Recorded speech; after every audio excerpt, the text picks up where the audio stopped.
चलिए चलिए सीधा लेटिए।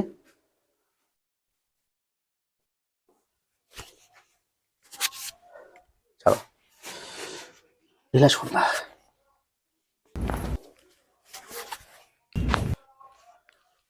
चलो उठ जाओ भैया।